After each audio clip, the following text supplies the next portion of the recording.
Hi there, my name is Bram Lagrou. I'm addressing you here because I'd like to talk to you about communication. Communication is often said as being the most important skill that we can have. And I seriously believe that if you want to improve and enhance the quality of your personal life, or you want to go from rags to riches career-wise, communication is a skill that you just cannot come around. It is something that you need to improve on every single day. Now, on the whiteboard here behind me, I've just jotted down how communication is influence and power. By communicating more clearly, becoming more persuasively, becoming more influential, I have seen that I've been able to earn from anything from really a few dollars only an hour, that I sometimes would now come around with $900 and even up till makes of $50,000 for 5 days of work. This is a sort of work that you can come up with as you improve and enhance your craft of communication. Let me take you through a couple of scenarios. First things first. One-to-one. We've often said that whenever you have a chance to talk and interact with somebody, when you have an opportunity to communicate with somebody and build a relationship, in that one-to-one, it could be, trying to pick up someone and develop a relationship in that sense, or it could just be a business relationship where you want to somehow leave a positive mark behind that will allow you to progress your relationship with that person in a business sense. Now, that could be a negotiation. It could be when you are a boss working with a new recruit. Any of those situations, you would be working one-to-one with somebody, and the way that you will first bring your message across is one thing, but also how that message is captured and perceived from the other side is another. And sometimes you've already noticed that people can think that they understand, but they actually leave without really understanding, and then you have to somehow get back to fix the problem, because misunderstandings cause trouble. Misunderstandings cause disruptions, and misunderstandings do end up costing a lot of money. In that sense, by enhancing your one-to-one relationships, you will actually become more influential and more powerful. Second one, on the phone. If I could just share with you, at some stage in my life, I decided that I wanted to speak to Richard Branson. Now, obviously, I'm not a billionaire at this stage, but by having the strong desire to talk to him, I went on the phone, and it took me about 6-7 phone calls from Belgium at the time where I was living to be referred to one person to the next. And because I was just so focused and so articulated in what it is that I wanted and why it would make sense for the person to take my call and refer me on to a person level higher up, it only took me 6 phone calls to get through to Richard Branson's personal assistant. Now, it's funny how I came across this, because when I got off the phone and I mentioned his name, my then partner had been sitting in the background in the living room where I made the phone call from, and she said, "Oh my God, who do you speak with?" And I said the name of the lady who I spoke with, and she said, oh my God, you actually spoke to Richard Branson's personal assistant." When I then went back to actually look and verify in one of Richard's books, where he speaks about certain people, effectively the woman I had talked to was exactly written in the book. I think it was Losing My Virginity or something.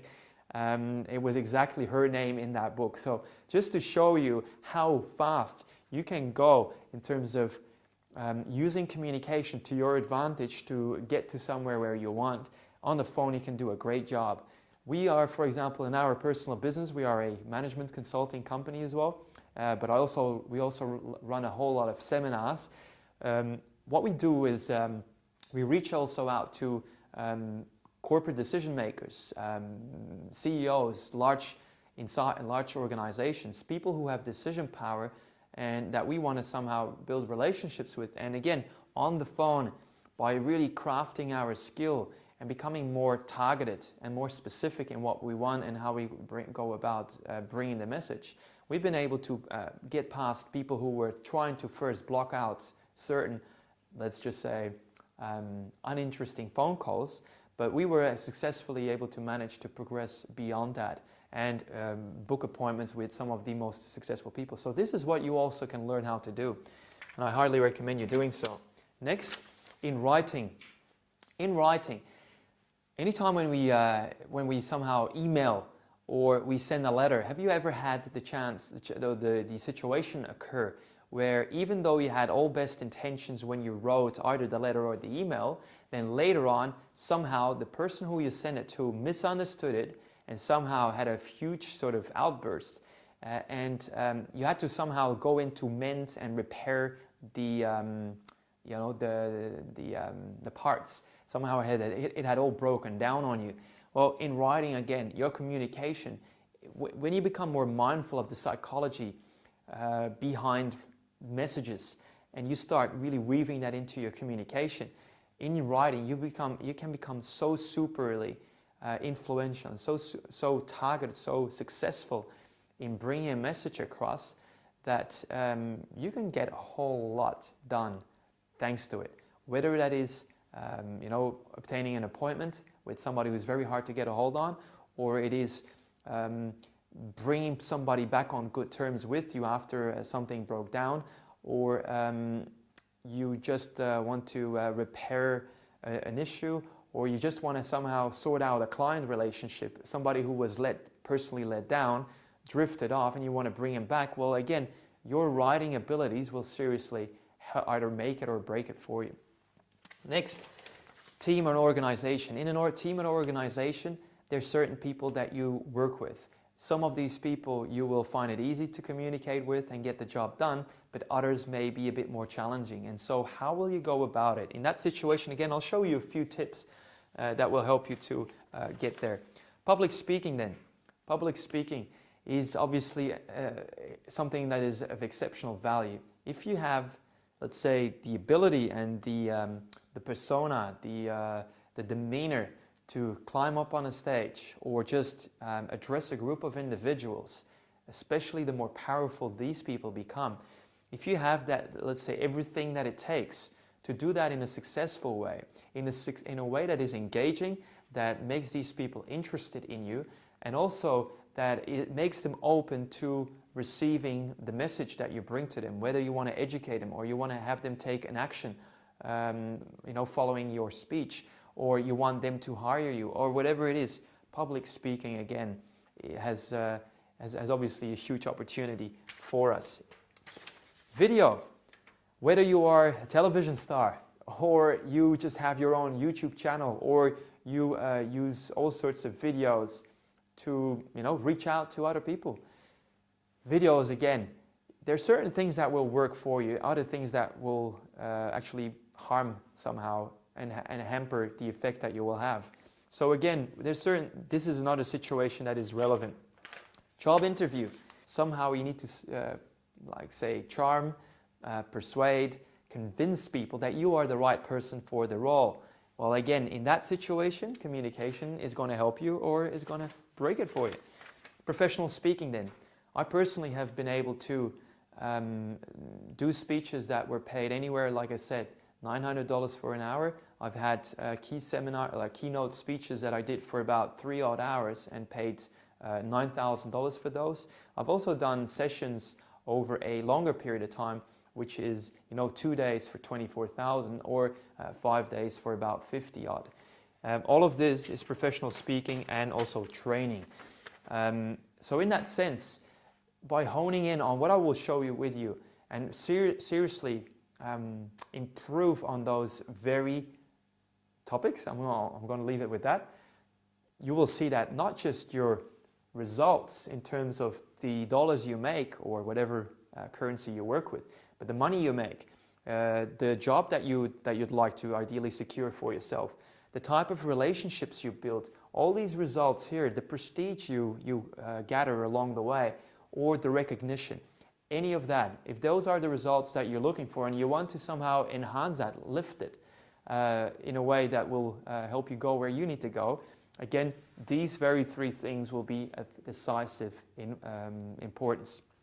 So let's just jump into it. Actually, the first one I won't touch on, but first, obviously, we need a certain ability in communication to improve and just do better at what we're doing. Now, what I'd like to share with you, the ability counts 3 different elements. The first one is obviously skills.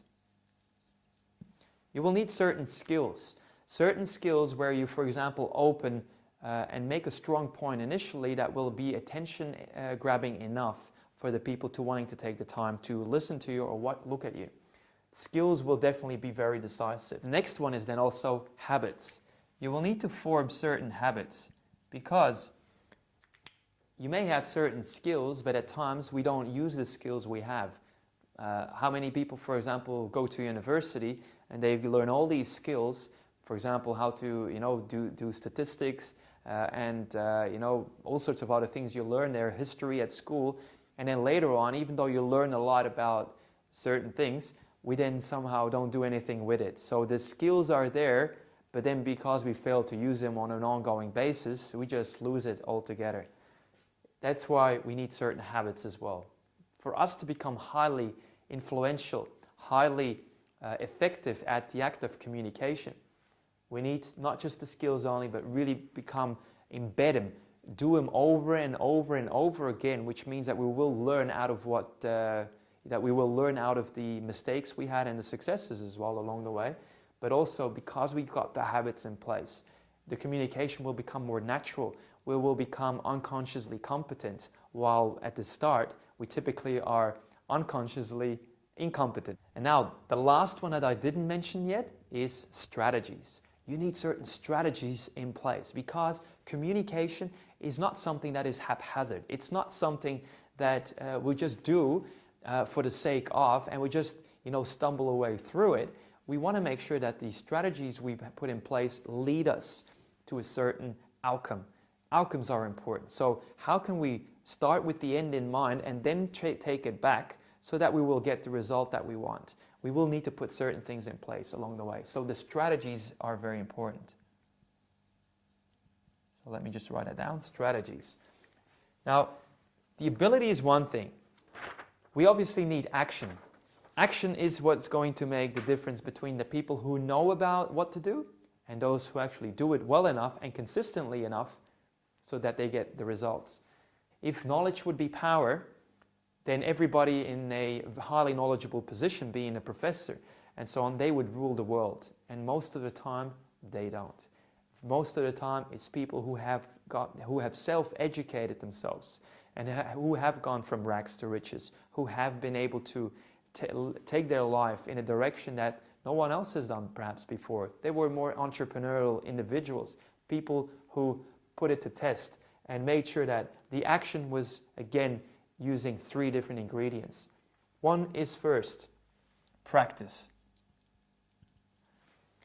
Nothing we learn will somehow eventuate into something meaningful unless if we have put it to test and we've been learning by trial and error. It means that failures are just an indispensable part on the way to success. So we need to really look at it from that angle. It's not going to be perfect right away. I'm not going to be the best influencer or the best communicator in my city or let alone in my country.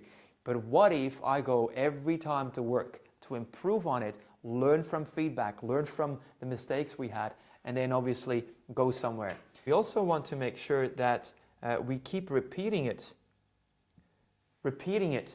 because again, if we only do it once or twice and then because it was too hard or it wasn't really leading to the outcome you were looking for, if we then fail to continue on and just persist until we prevail, obviously that will somehow then start diminishing and the outcomes will be accordingly.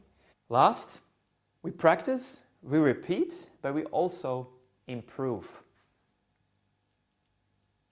Continuous improvement is something that needs to become an inherent part of your style, your approach to life.